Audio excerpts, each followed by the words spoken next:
My child, you may not know me, but I know everything about you. I know when you sit down and when you rise up. I am familiar with all your ways. Even the very hairs on your head are numbered, for you were made in my image. In me you live and move and have your being, for you are my offspring. I knew you even before you were conceived. I chose you when I planned creation. You were not a mistake, for all your days are written in my book. I determined the exact time of your birth and where you would live. You are fearfully and wonderfully made. I knit you together in your mother's womb and brought you forth on the day you were born. I have been misrepresented by those who don't know me. I am not distant and angry, but am the complete expression of love. And it is my desire to lavish my love on you, simply because you are my child and I am your father. I offer you more than your earthly father ever could, for I am the perfect father. Every good gift that you receive comes from my hand, for I am your provider and I meet all your needs.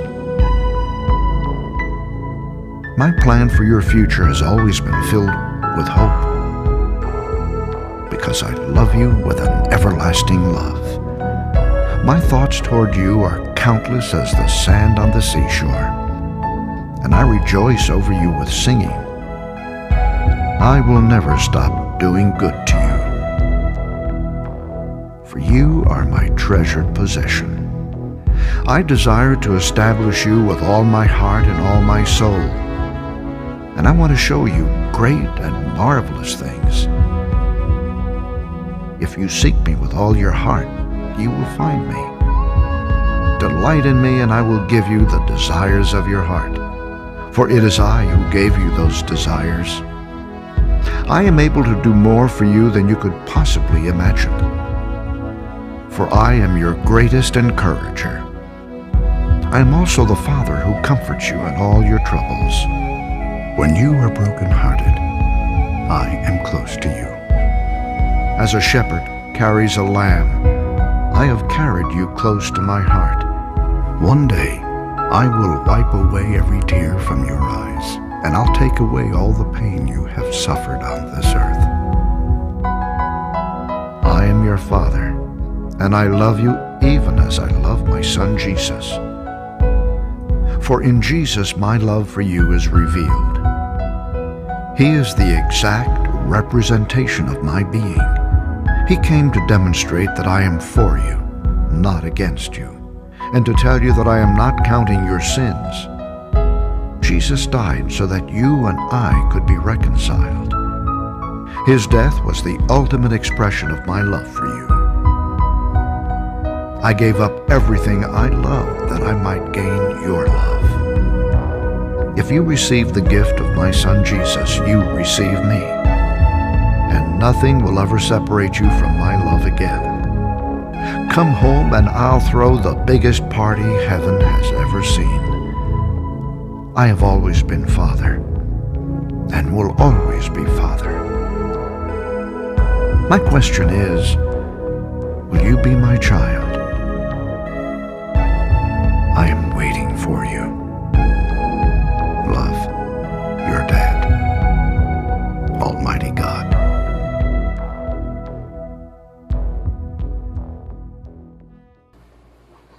Mayong gabi sa tanan, no? Dalaygo ng Dios sa iyahang pagkamaayo, sa iyahang mga ginapangbuhat throughout the year sa ako ang kinabuhi as an intern diri sa Digo City Alliance Gospel Church. Ako mapasalamaton dia sa iyaha kay iya pong gitugot nga ma-intern ko diri sa Digo City Alliance Gospel Church. And ako nagapasalamat po bisan pa man sa pastoral team headed by Reverend Joel Cayubin. Salamat po sa iyahang mga pagmaymay bisan pa man sa iyahang mga pag-encourage ng mga insights with regards sa ministry. Salamat po niya na Sir Joel. And ako mapasalamaton po sa mga kabataan-unan na ako ang na-under. Salamat sa Ginoo kay pinaagi sa inyo ha. Naka-learn po on how to deal different kinds of children. Bisan pa man ako ang pasensya, no? Na-stretch din siya. So salamat sa Ginoo kay sa inyo ang mga kinabuhi guys. Ako malaumon kung nag-aampo kamo padayon magapangalaga sa Ginoo. Padayon sa pagkabutan, no? Padayon sa pagkabibo, padayon sa pagtuon sa pulong sa Ginoo.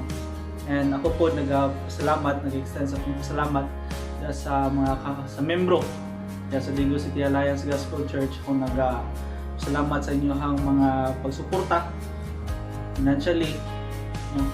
Ako nag-aampo na ang minuor gyud po magapadayon panalangin sa inyo ha in return sa inyo ha mga ginapagbuhat. And daghan kay mga experiences na gusto na ko pasalamatan bisan pa man sa mga nindot nga mga experiences like atong sa Kids Place. First time dito na ko siya na-experiencehan, naka-attend og ingato, naka-appeal og ingato. But salamat sa Ginoo kay naka-experience ko nindot nga mga nindot nga kasinatian. Salamat sa Ginoo pod sa inyong hatanan members, and ako nag-aampo na padayon ta pagpangalagad sa Ginoo. Sa paman ako po nag-aampo sa mga ako nagapangayo o pasalamat bisan pa man sa mga youths, no? Mga young people, single adults. Ako salamat po sa inyo ang mga kinabuhi. Salamat sa mga banding, katawa-katawa. Salamat sa inyo ang mga istorya po, mga encouragement po. Sa ako, sa pawan po ka, Absurdo, salamat po kayo sa inyong pagkamaayo, no? As head nako diri as senior as associate pastor po. Salamat po kayo sa imong generosity, pag-extend gyud og tabang gyud po sa ako. Salamat sa tanan, and may our God continue to bless us sa pagpadayon nato pagpangalaga na siya. So above all, ako ang gusto pasalamatan nato ang buhi nga Dios kay it is by His grace og yun iyaharag yun ning pagkamaayo. Dihan ay gyud niya ang tanan. He orchestrated everything gikan sa pagsugod hantod sa paghuman ako diriya hantod sa na after ko lockdown. Salamat gyapon sa Ginoo kay wala siya nagkulang, wala siya napakya sa iyahang mga paglaom sa kuha, no? Permente ko na kung ginakuptan nga promesa sa Ginoo ning John 14:1, let not your heart be troubled, believe in God, believe also in Jesus Christ. Kana sa ako gina-permente ginabalik-balikan nga words niya. Dili ko kinahanglan mabalaka, no? Maabtan man ko lockdown, di kinahanglan mabalaka. Maabtan man ko og mga kapito sa finances, dili kinahanglan mabalaka. Just believe in God. Mura gina ko permente ginakuptan nga promesa sa Ginoo sa iya. So sa makausa, dalaygon ng Ginoo sa tanan nga maayong mga butang ayahang pa-experience ako throughout sa ako ang isa ka tuig nga internship. And this is not goodbye. Magkita-kita patapuhon, no? Salamat sa inyo mga kinabuhi. And ako nag-aampo nga padayon ta mga lagada sa Ginoo. So Kato lang, ako malaumon nga nasunod na itong pagkita, nagyapon ang mga nindot nga pagkastorya, pag-storya na to, smile, no? And ako nagapo nga padayon yun ta, magpangalaga da sa Ginoo. So, before ta mag-end, let me utter a prayer of praise para sa tuwang tanan sa kuwa. Lord, we thank you for everything that you have done. We thank you for all the things, Lord, that yung makapag-yung pagabuhaton sa mo ang kinabuhi. Ikaw ang nagsugod sa pagkamaayo sa mga kinabuhi, and you will be the one nga maupoy maghuman sa imong mga pagabuhaton pagid sa mga kinabuhi. Lord, dalaygon ka sa walay katapusan sa imong ginapangbuhat sa kuha sa mga tanan. You've been so faithful. Bisan unsa na mo pagtimbang-timbang, Lord. Grabe gid ang imong pagkamaayo sa mga kinabuhi. You provide our needs, you provide our finances, you provide our foods na mo pagkanon. Ikaw padayon pamuhat sa mga tag sa kinabuhi. Though sometimes we are not faithful, but you are the God who is still the same today, yesterday and forever. And we are so grateful sa imong ikaw Ginoong Dios, sa imong pagka-Dios, sa imong pagkabulaan. Salamat Ginoo kay tagaan mi mo opportunity na makaserve diha sa imong as our King, as our Heavenly Father. Salamat Ginoo sa opportunity nga maka-experience sa imong abundansya nga kinabuhi nga imong gihatag. Salamat po Ginoo sa imong sa mga challenges nga imong gialaw para mag-grow me spiritually, para mag-grow me near sa imong Lord, mag-ask of help. Salamat Ginoo sa mga katubagan po sa mga pag-ampo. It is kaning ang mga pag-ampo, Father God, nag-strengthen sa mo, naghatag ka na mong paglaom. But when we pray, you will work, Father God.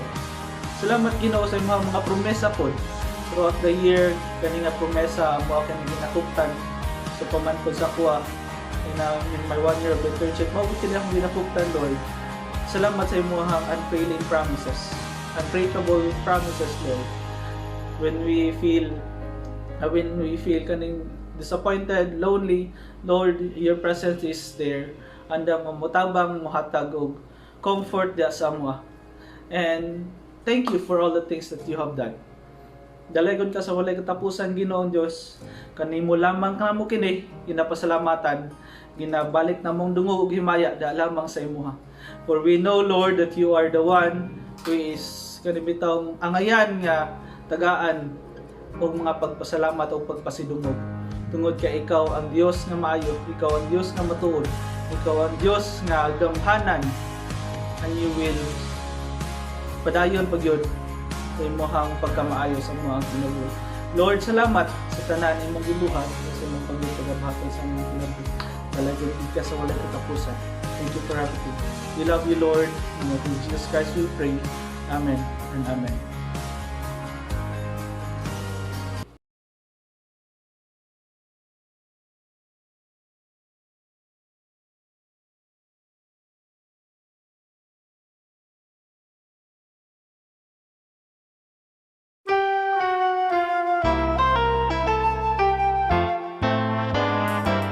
There's within my heart a melody. Jesus whispers sweet and low.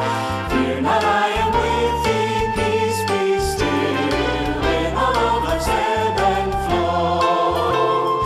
Jesus, Jesus, Jesus, sweetest name I know. This was my longing, keeps me singing as I go.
name, oh how sweet, hope of earth and joy of heaven, precious name, oh how sweet, hope of earth and joy of heaven.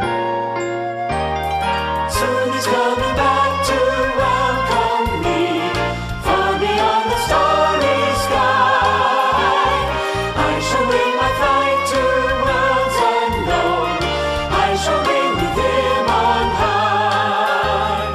Jesus, Jesus, Jesus, sweetest name I know. This heavenly longing keeps me singing as I go, keeps me singing as I go. He keeps me singing.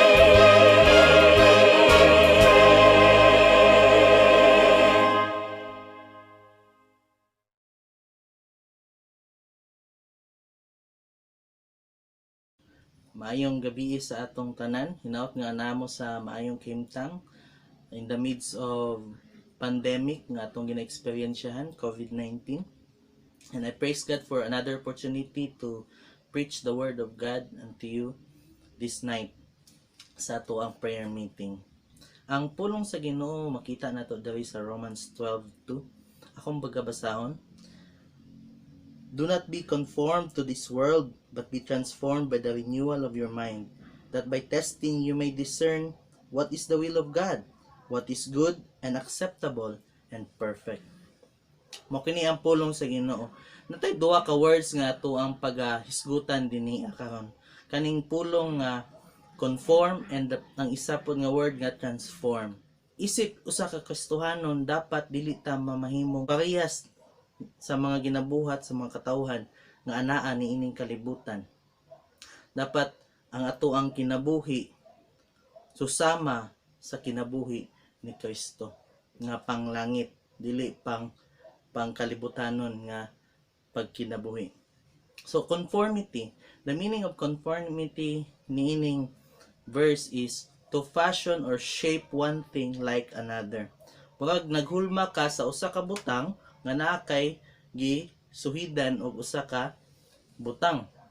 So example niini is kanang magbuhat ka og vase, no? Nay usa ka vase, imuhang sundugon ng iyahang decoration, iyahang design, and para mamahimo siyang susama sa katong imuhang gikapihan. So mo ni ang conformity nga word dinhi. And sa tua, nakita na ba taog watermelon nga square, no? Or cube-like nga watermelon. Kani siya nga watermelon is una ni siya na discoveryhan or gibuhat sa usa ka farmer dito sa Japan. So iyang gibuhat is ang bunga sa watermelon iyang gibutang sa usa ka tempered glass nga ang hulma niya is cube-like. So, gibutang niya dito, samtang nagadako ang watermelon, ang iyang sundugon nga shape is katong hulma sa katong tempered glass. So, samtang nagadako siya, hantod siya mahimo na siyang mahinog, ang iyang shape nga supposed to be bilog, nahimo ng cube-like. So, susama nining conformity, nahimong ni-conform siya kung asa siya gibutang. So, susama po sa ato ang kinabuhi, nining kalibutan, dili dapat ta mamahimong ingani. Nga, anaata nining kalibutan, ang ato ang hulma, nga dapat bilog, para sa atong sa watermelon, bilog dapat, na mahimo ng cube-like hinoon. So, dili na siya mao ang design sa Ginoo sa atong kinabuhi. Tungod ko, anaman siya purpose sa matag usa ka nato. So, dili ta mo conform. Ingon pa eday, do not be conformed to this world. Dili ta magpahiuyon. Dili ta mamahimong cube-like ang ato ang hulma. But dapat mamahimo tang bilog. No? Bilog ang ato ang hulma sa atong kinabuhi. Kung supposed to be nga purpose sa Ginoo sa atong kinabuhi, mo na dapat atong buhaton. So mo ni siya ang ingon diha, mo ni warning ni siya ingon ni Paul din niya nga do not be conformed to this world. This is the warning nga iyang giingon. Ano diha unsa day naa ni ining kalibutan? What is in the world? In the world there are pleasures, na fame, na wealth, luxury, entitlement, position nimo, na power, possession nimo, and many things nga anaa niining kalibutan kung sa diin kani nga mga butang which is gihatag man ni siya sa Ginoo sa atoa for good use, for righteousness sake. Pero usahay kani siya nga mga butang mamahimo po siya hindrance kanato nga mapahilayo ta sa Ginoo. Nga naman mahimo naman tang focus dito dili naman sa naghatag niini. Pero kaning mga pleasures, fame, wealth, luxury, entitlement, mga possession ug unsa pa diha nga naa nining kalibutan, usahay mahimo ning muhulma sa atong kinabuhi nga mahimo na tang self-sufficient. Dili na ta mo depende sa Ginoo. So nahitabo nahimo na tang proud sa atong kaugalingon. And kani nga mga butang kung tan-aw nato nga anaa nining kalibutan is makita po nato nga dili ni siya eternal. So kani nga mga butang is temporary lang daini, lumalabay lang. So ang nahitabo sa katawhan karon, majority of the people in the world, ang goal sa ilang kinabuhi is to have these things sa ilang kinabuhi, to have accomplish these things sa ilang kinabuhi. Mao ni ang focus sa ilang kinabuhi. That's why siguro naabot ning pandemic sa atoa karong panahon na in our generation today. It's because God is reminding us nga ayaw mo focus sa mga butang ni ining kalibutan, but mo focus mo sa akoa, ingon ni Jesus Christ. Focus ta diha sa atoang Ginoo. So naay purpose jud ang tanang butang nga gipang-alaw sa Ginoo sa atoa. Nawala na ang tanan nga gipang kabisihan nato. So gipangkuha tanan sa Ginoo para ma-realize nato kung unsa gyud ay ang pinaka-importante sa atong kinabuhi. Pinaka-importante sa atong kinabuhi, which is ang atong relasyon diha sa Ginoo diay. Atong relasyon diha sa Ginoo. Kay mao na siya ang atoang basis sa atoang salvation, our faith in our Lord Jesus Christ. All things nga katong naa nining kalibutan is temporary, lumalabay lang. So ayaw na siya i-focus pag-ayo sa imong kinabuhi, but i-focus nimo pag-ayo ang imong relasyon diha sa Ginoo. So there's a warning ingon ni Paul, do not be conformed to the pattern of this world. Ayaw igsoon.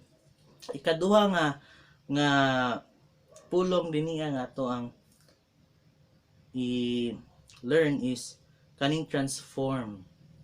Ang meaning niini is to change into another form, no? Mausab siya dili kay imo i-renovate nimo ang kaning isa ka butang into something, no? Dili siya ingana, but imuha siyang kumbaga mausab siya, transform, new, bag-o siya. Dili siya gipagwapo lang ana o gipanindot lang, kumbaga gi-renovate lang, dili siya mao.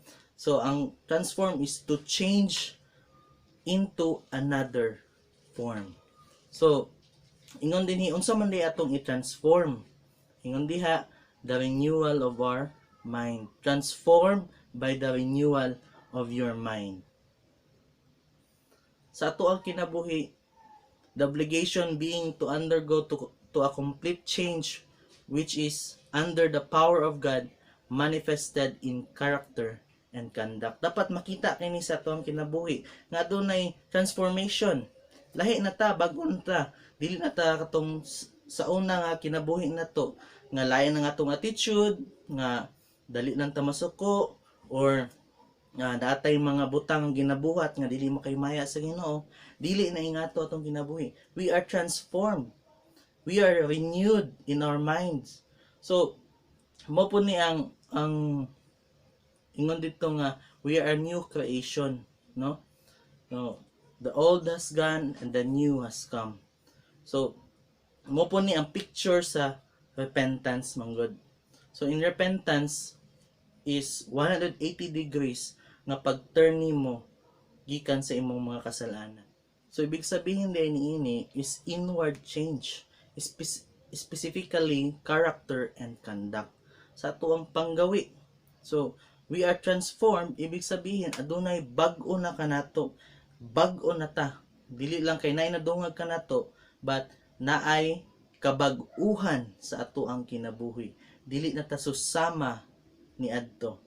So there is a change, a shift in our mindset, no? Renewal in your mind. So be transformed by the renewal of your mind. So lahi na imuhang mindset, gi-shift na nato ang atong mindset.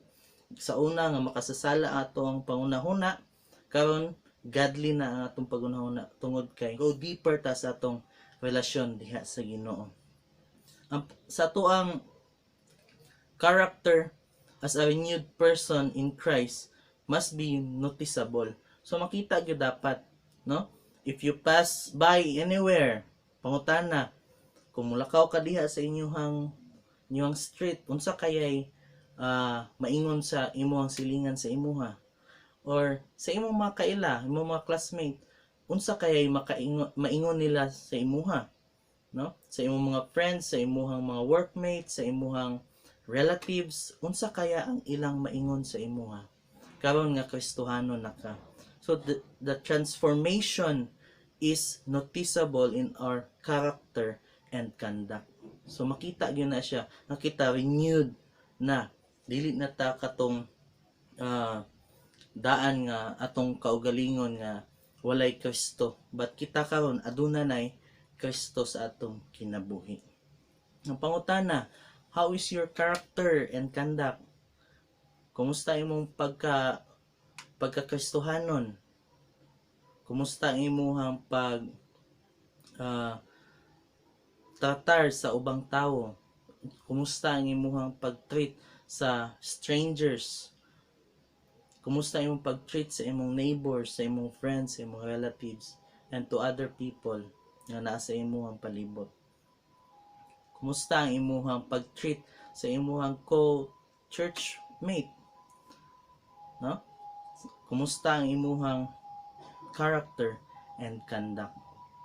So it must be noticeable. Dapat makita sa tua ang fruit of the Holy Spirit, no? Ang love, joy, peace, patience, kindness, goodness, faithfulness, gentleness, and self-control. Dapat makita ni siya sa tua nga kita Kristohano na di ay, nga kita bag-o na, transformed na ta, wala ta nagpahiuyon ni ining kalibutan, dili ta nag-conform ni ining kalibutan, dili ta susama ni ining kalibutan. We should renew our minds, ngano man, because what we do reflects what we think. So kung unsa imong ginabuhat, naga-reflect kung unsa imong ginahuna-huna. So kung ang imong huna-huna puno og daotan, sigurado ang always po nimong ginabuhat mga daotan pod. Pero kung imong huna-huna full of godly thoughts, ibig sabihin usually ang imong ginabuhat, always nimong ginabuhat is godly things. So makita diha kung unsa imong character and conduct, kung transform ba ka or dili, or nagpahiuyon ba ka niining kalibutan. Let's reflect sa atong kinabuhi sa katong panahon nga wala pa ang COVID-19 o sa karon nga naa ang COVID-19. Sa katong panahon nga wala pa ang COVID-19, na baka naga-conform ba ka niining kalibutan? Unsa ba ang focus sa imong kinabuhi? Kanibang mga temporal things, kanibang naa sa kalibutan nga fame, pleasures, mga luxury, possession, position, material things. Mao ba na ang focus sa ato ang kinabuhi? And karon nga naa ang COVID-19, na-realize ba nato nga ang kaning mga butang nga naa ning kilibutan di ay lumalabay na. Lumalabay lang ni siya. Ang eternal lang gyud is ang pulong sa Ginoo. Ang Ginoo lang gyud mao ang atong dapat saligyan sa atong kinabuhi. That's why be transformed by the renewing of your mind.